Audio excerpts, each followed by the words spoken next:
Modern diesel cars come with diesel particle filters, especially in Europe, so we need to take care of them properly. The first tip would be to use a low SAPS engine oil. Most manufacturers recommend a low SAPS or a mid SAPS engine oil, and they totally avoid high SAPS. This means that the TBN or total base number is slightly lower for low SAPS oils, but they will extend the life of the DPF. However, this applies if the engine consumes oil. If your engine does not consume oil at all, then you can also use mid SAPS. It depends on the wear and the health of your engine.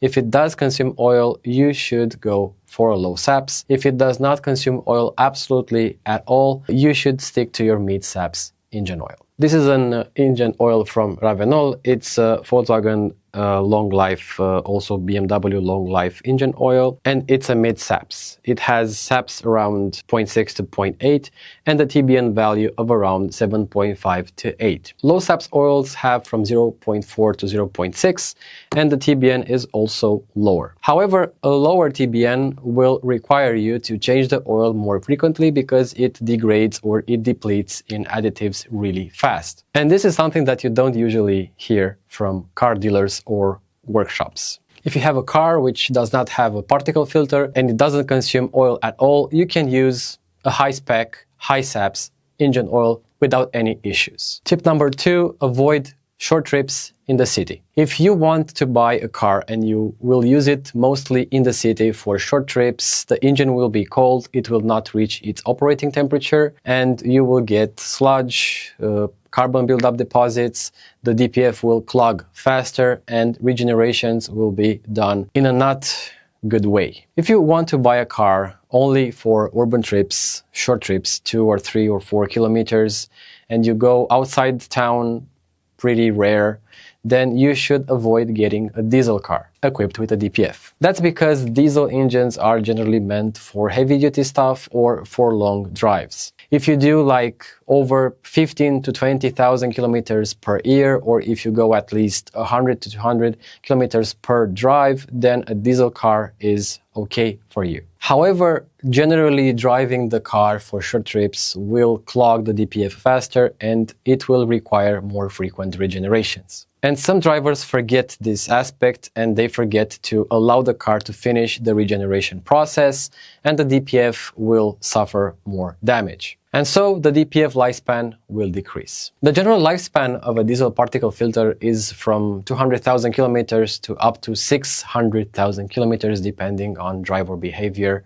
and how you exploit the car. If you drive the car properly, you should expect a lifespan of the DPF between 300 and 400,000 kilometers. But generally speaking, short trips are a killer for your DPF, so if you can, avoid them. Tip number 3, I think we discussed earlier a little bit. If your car will start auto regeneration, allow it to finish. Now, how do we know if the car has entered auto regeneration of the DPF? Some cars will give you some signs, cars like Volkswagens. The idle RPM will slightly increase and you will feel that you get a lot more heat in the cabin. I have driven a Volkswagen Passat and I have started a manual regeneration while I was driving with an OBD software, and I have noticed that the climate control went on high automatically and a lot of heat was coming inside the cabin. Also, instant fuel economy will increase substantially. If you will see that you will go from 0.4, 0.6 liters per hour to around 1 to 1.3 liters per hour. That means that more fuel is being used to complete the regeneration of the DPF. So what we need to do is to allow it to finish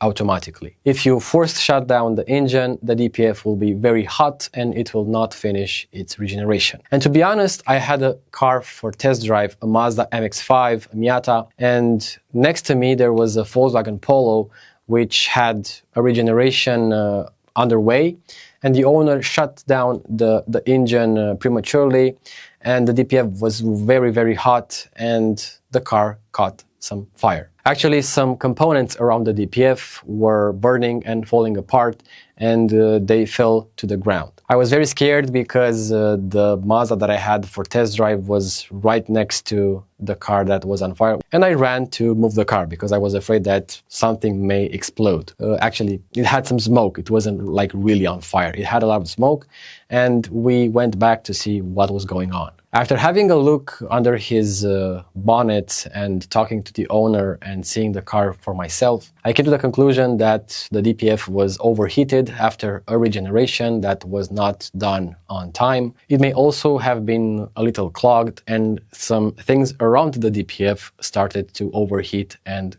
catch fire. Because the DPF, when it regenerates, it reaches temperatures between 600 and 800 degrees Celsius, which is a lot. So allow the DPF to finish if it has started the regeneration. If you're in a rush, sorry, you should allow it to finish. Tip number 4, in case your DPF is a little clogged and you have problems with regenerations, you can do a manual forced regeneration, which I generally do not recommend, because if the car does not start it on its own, it means there are some issues for some reason. But if you want to start it anyway, you should be cruising at least 60 kilometers per hour. Why?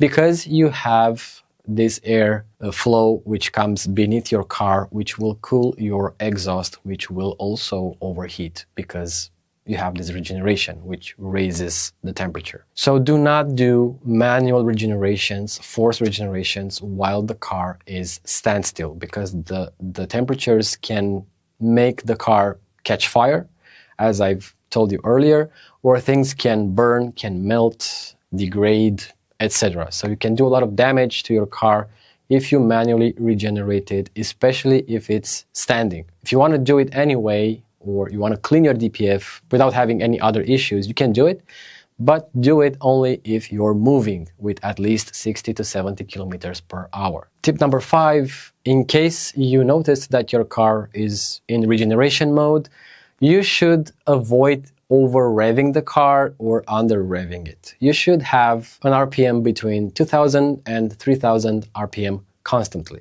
That's the ideal RPM for regenerations. I have collaborated with a workshop which also cleans DPFs, changes DPFs, and refurbishes turbochargers. I have a turbocharger over here which was cut to see the components, so I have learned a lot of things from this workshop that I worked with. And what I have learned from this workshop is that the ideal RPM range when you have a regeneration is between 2 and 3000 RPM. So if you have a regeneration, don't under-rev the car, don't drive with the 6th gear at 1200 RPM, and do not over-rev it. Don't go at 4000 and more RPM, because you're not helping the DPF in any way. You just need a constant, let's say 2.5K RPM, 2500 RPM.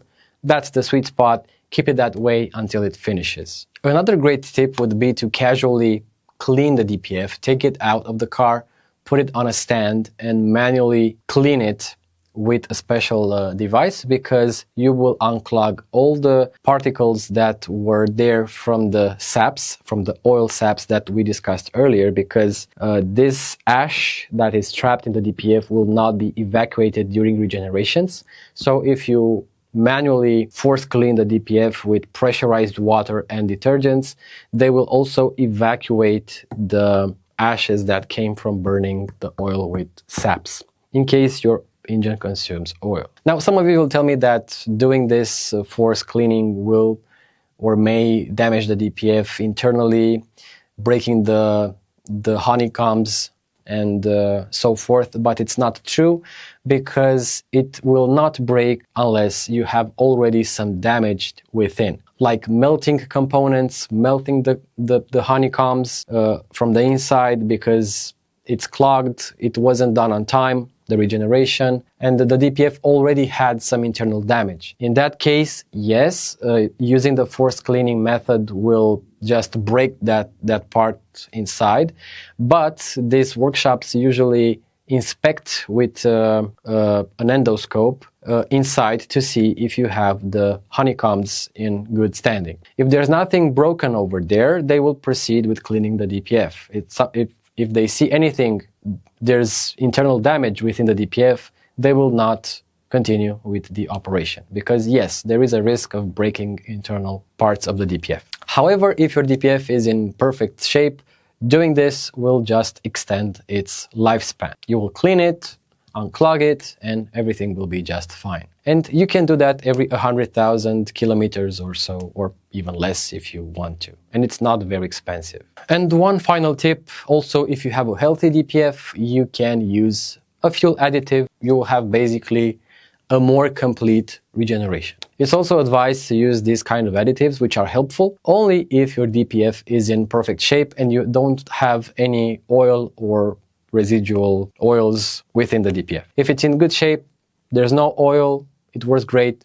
Using such an additive will just help it regenerate the DPF cleaner, faster, and more efficiently. And one last final tip, do not delete your DPF, because first of all, it's not legal. Secondly, it will pollute. It causes cancer. Those PM2.5 particles are cancer-causing. And also, in case you want to sell the car, if the next owner will find that you have deleted the DPF, you have removed the ceramics within the DPF, it's empty inside, you will have a hard time reselling it, or you will lose a lot of money. You can also get big fines, or you can have your documents suspended. So I do not recommend deleting the DPF. The engine will thank you for it, because you don't have to make it move the exhaust through that honeycomb if it's clogged. Also, your turbo will thank you, your engine will thank you, but it's not a good idea. Let me know what you think in the comment section. Thank you for watching, and I'll see you guys in the next video.